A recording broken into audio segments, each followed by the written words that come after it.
के संदेश जैसे ही कृष्ण ने सुना, श्री कृष्ण दौड़कर द्वारका की प्रथम ड्योढ़ियों पर पहुंचे और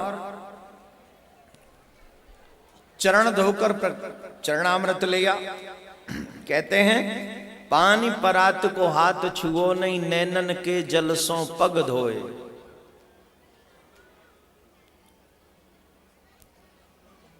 जब श्री कृष्ण ने जलपात्र मंगाया चरण धोने के लिए, तो सुदामा के चरणों की दशा देखकर श्री कृष्ण इतना रोए कि जलपात्र में तो हाथ ही नहीं लगाया, बल्कि अपने नेत्रों के आंसुओं से श्री कृष्ण ने सुदामा के चरणों का प्रक्षालन किया। सुदामा की सेवा करी। कहा हमारी भाभी ने कोई सौगात दी होगी, तो 2 मुट्ठी वो जो चावल थे वो छुपाने लगे। सुदामा जी सोचने लगे मैं कैसे दूं, इतनी बड़ी यदुवंशियों की ये सभा, लोग हंसेंगे, लोग मेरे कन्हैया को उपास मेरी वजह से करेंगे, इससे तो बढ़िया है मैं कह दूं मैं कुछ भी नहीं लाया। और जब ऐसे कहने लगे तो श्री कृष्ण समझ गए मेरा मित्र बड़ा उदास हो रहा है, तो वो पोटली छिना ली। श्री कृष्ण ने कहा मेरी भाभी की सौगात को छिपा रहे हो हमसे? वो पोटली छिना ली और पोटली छिनाकर पहली मुट्ठी जब चना का चावल खाए तो 1 लोक की संपत्ति दे दी, और दूसरी मुट्ठी जब चावल खाए तो दूसरे लोक की संपत्ति दे दी। मेरे कृष्ण तीसरी मुट्ठी चावल जब खाने लगे तो रुक्मणी ने बाह पकड़ ली और श्री कृष्ण ने कहा जाओ हमारे ब्राह्मण देव मित्र के लिए भोजन इत्यादि की व्यवस्था करो। और भोजन कराने के बाद, स्नान कराने के बाद सुंदर वस्त्र पहनाए, और सुंदर वस्त्र पहनाने के बाद सुदामा जी को कहां विश्राम कराया जानते हो? श्री कृष्ण ने अपने बिस्तर पे, सोने के बेड पे, जहां स्वयं रुक्मणी जी के साथ में विश्राम करते हैं, उस बिस्तर पे, उस शयन कक्ष में श्री सुदामा जी को विश्राम कराया। और इतना ही नहीं, एक चरण खुद दबा रहे हैं और एक चरण रुक्मणी जी दबा रहे हैं।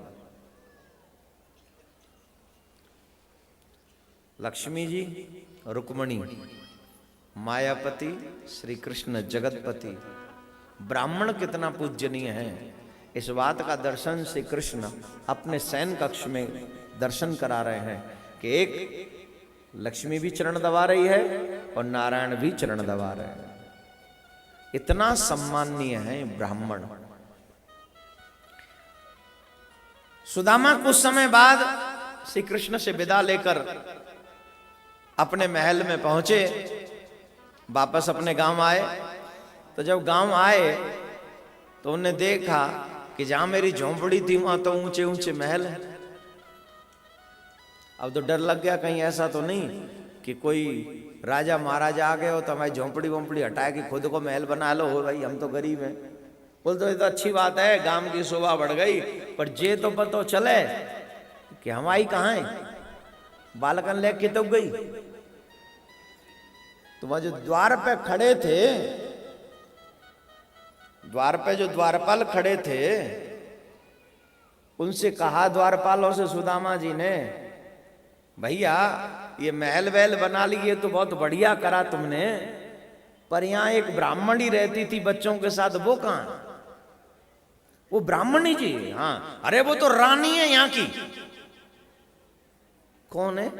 रानी। वो रानी है। सुदामा जी ने अपने आप को देखा, जो भगवान ने वस्त्र पहनाए थे ना, भीलों ने वो भी छुड़ा लिए थे रास्ते में, चोरों ने।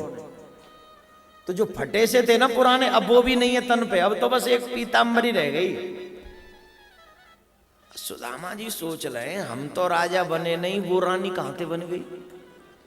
भाई वो रानी जब ही तो बने जब पहले हम राजा बने, हम राजा ना बने वो रानी बन गई। जे का भाव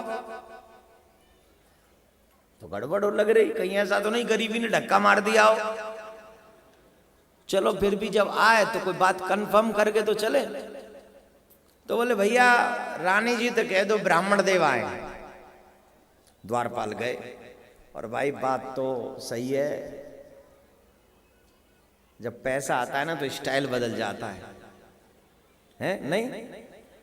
चलने का स्टाइल, बोलने का स्टाइल, काम करने का स्टाइल, इवन लुक करने का स्टाइल, देखने का भी स्टाइल बदल जाता है। बड़े लोग ऐसे नहीं देखते, वो एकदम गुर गुर गया। वो जो पैसे वाले होते हैं ना बड़े विनम्र होकर देखते हैं। पेपर भी पढ़ते तो ऐसे समझो जैसे पेपर से पूछ रहे हो तुम कैसे हो। पेपर भी शर्मा जाता है बड़े लोगों के हाथ में जाके, इनको हम क्या जवाब दें। इतने प्यार से पढ़ते हैं वो पेपर, एकदम धीरे धीरे करके हेडलाइन पढ़ते, वो पूरा नहीं पढ़ते। जे भाई जे भाई जे भाई जे भाई। और हम जैसे कोई फक्कड़ लोग जब तक पेपर का आखिरी शब्द खत्म ना हो जाए पेपर की जान को आ जाते हैं हम। एक एक चीज खांग छान मारते हैं। क्यों? पैसा खर्चा किया फोकट में है क्या? सब खत्म कर देंगे, इसमें A to Z लिखा क्या है एकदम। और बड़े लोग तो सब बड़े होते हैं, उन पे कहां इतना टाइम की पूरा पेपर ऐसे। और ऊपर से कोई काम वाला आ जाए मिलने वाला तो बाबूजी पेपर पढ़ रहे, और हम ग्वालियर में आके बस गए। जैसे आप लोग भी कई लोग हैं जो पता नहीं कहां से आके यहाँ बस गए। अब तो गांव में जाके पता बड़ी मार। ग्वालियर में अपनी कोठी है, कोठी है सब अपना, उधर है सब चलता है अपना, चलता है। हाँ उधर ही है अपना सब, नहीं ना ऐसे करते हैं। अब गांव का कोई व्यक्ति आ जाए, वो पेपर तुम पढ़ रहे हो, वो नौकर आके कहता है बाबूजी पेपर नहीं पढ़ी हो बाबूजी। अब 3 बार जब वो बाबूजी कहेगा नौकर बुलाने वाला, तब बाबूजी कहेंगे हाँ बोल। 3 बार बाबूजी बोलना पड़ेगा उसे, बाबूजी, सेठ जी, लाला जी, तब वो ये उठे हाँ बोल। फिर वही पेपर में बिजी हो गया। अरे वो कोई गांव से आ कह रहा है आपसे मिलना है, नौकर बोलेगा गांव से आ मिलना है, कौन है? बोले कोई है पता नहीं कौन है। कह दे बाबूजी बिजी हैं। तो बड़े लोगों के बड़े ठाठ होते हैं भाई। तो अब रानी जी, अब पहले तो ब्राह्मणी, अब तो रानी जी है गई। अब तो बाबा रे बाबा, तो रानी जी भी द्वारपाल गए। रानी जी रानी जी रानी जी, तब जाके उन्होंने सुना क्या है, क्या बात है, क्यों बोल रहे हो? बोले जी कोई ब्राह्मण देव आए हैं। ब्राह्मण देव आए? अरे ब्राह्मण आए तो कुछ मांगने आए होंगे, जो भी चाहिए दे के विदा करो। ब्राह्मण देव आए तो कुछ मांगने आए होंगे, जो भी चाहिए दे के, मना मत करना, जो चाहिए दे के विदा करो। द्वारपाल आए, बोले जी महाराज क्या चाहिए? क्या मतलब? बोले रानी जी कह रही है जो भी चाहिए दे के विदा करो। बोलते वह रानी तो कह दे वो रानी चाहिए हमें।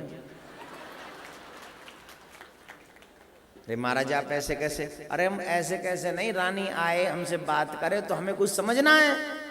बोले नहीं नहीं नहीं, रानी जी तो कह रहे हैं जो भी चाहिए दे के विदा करो। तो बोले यही तो चाहिए। बोले नहीं कुछ और बताओ। बोली सुदामा जी को लगा शायद मैं भी वो पहचान ना सकी हो।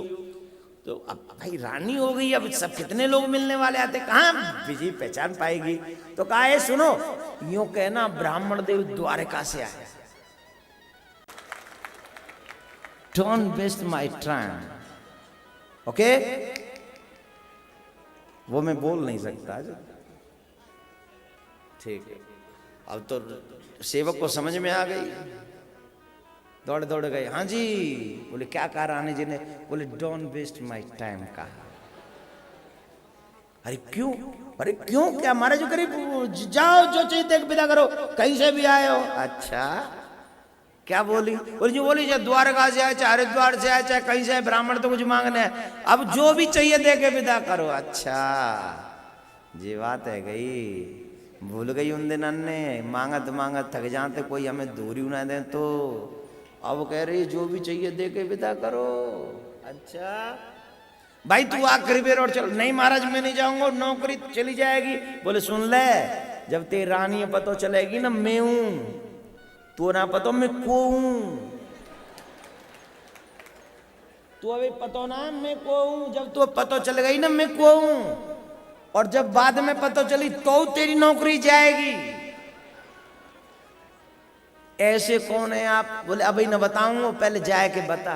क्या ब्राह्मण? मैं बिल्कुल नहीं जाऊंगा साहब, नौकरी की बात है, मैं ना जा रहा हूं, तुम आओ कहा है, तुम तो चले जाओगे, हमें तो नौकरी करनी नहीं। बोले न्यू कह दियो तुम आए, वो आए। कौन? बोले वो आए, मैं ना जाननो, बहुत आते हैं यहाँ, ए वो वारे ये जी वो जी वाली भाषा वो समझते हैं जिनकी शादी हो गई हो। अब भाई पैसे वाले हो जाए तो बहुत लोग नहीं आते, हम उनके वो लगते, हम उनके वो लगते। जब गरीब होते तो जो लगते वो भी कहते हम इनके कुछ नहीं लगते। पैसे वालों के सब लगते हैं, गरीबों के कोई नहीं लगते हैं, सब होती है ऐसी बात। बोले ऐसे नहीं, पूरी बात बताओ। बोले यूं कह दियो तुम्हारे वो आए। बोले वो कौन होते? ये जीवो जी की भाषा मैरिड लोग समझते, अनमैरिड नहीं समझते। अनमैरिडों को क्या पता ये जी, वो द्वारपाल अनमैरिड था। बोले यूं कहना तुम्हारे वो आए। बोले कौन? वो कौन? कसम आया तेरे जा कह दिए जा, कहते कसम आया हवाला आते नहीं। अच्छा दौड़े दौड़े गए द्वारपाल, रानी जी रानी जी। फिर आ गए, कहो आपके वो आए।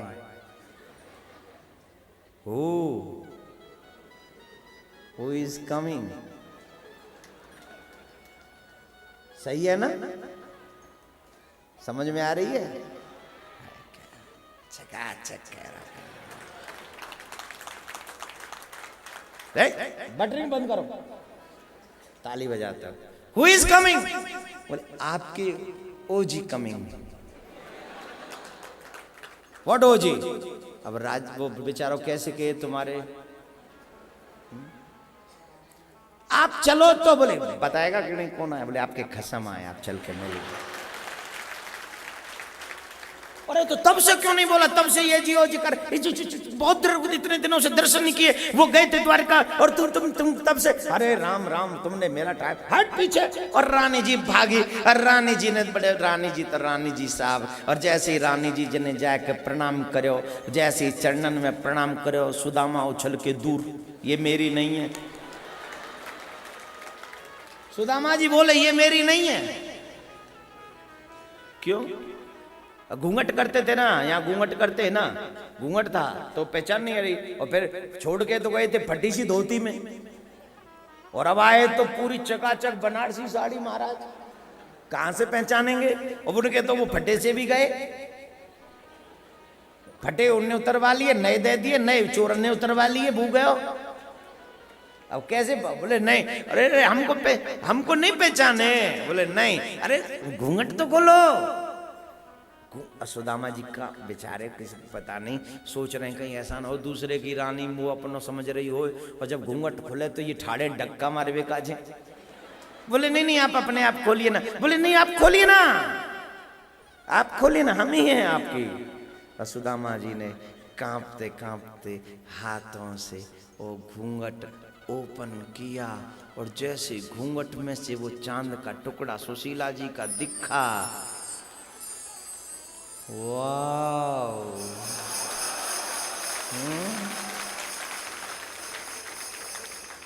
सुशीला जे का वो, ए सुशीला अब तेरे दो दो चुटीला।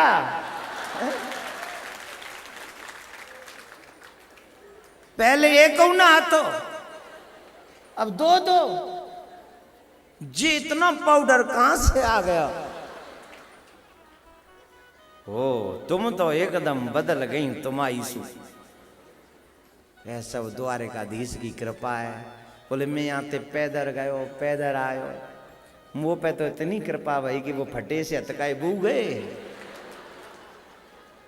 और तू यहाँ पे न हली न हलाई गई न आई, और तू घर बैठी बना दी रानी। वाह भाई द्वारिकाधीश बंसी वारे, धन्य भैया बंसी वारे।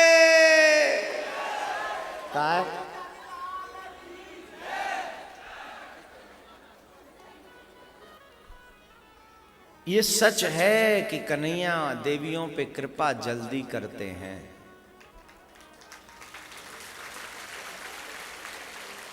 निस्संदेह। पूछिए क्यों? पूछने की जरूरत क्या है, सिर्फ कथा पंडाल ही न देख लीजिए।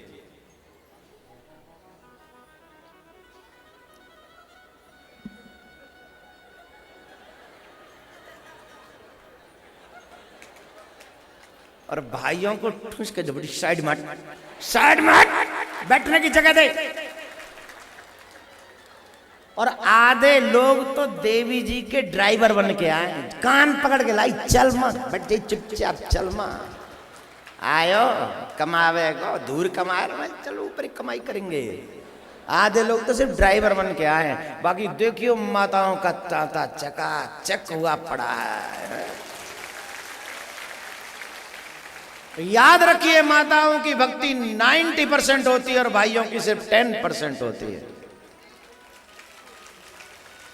हमारे भाई लोग क्या कहते, अरे साहब पहले खाए कमा ले, धर्म तो हो तो रहेगो, है ना। लेकिन माताएं कहती हैं खाने कमाने के साथ धर्म भी जरूरी है, भक्ति भी जरूरी है।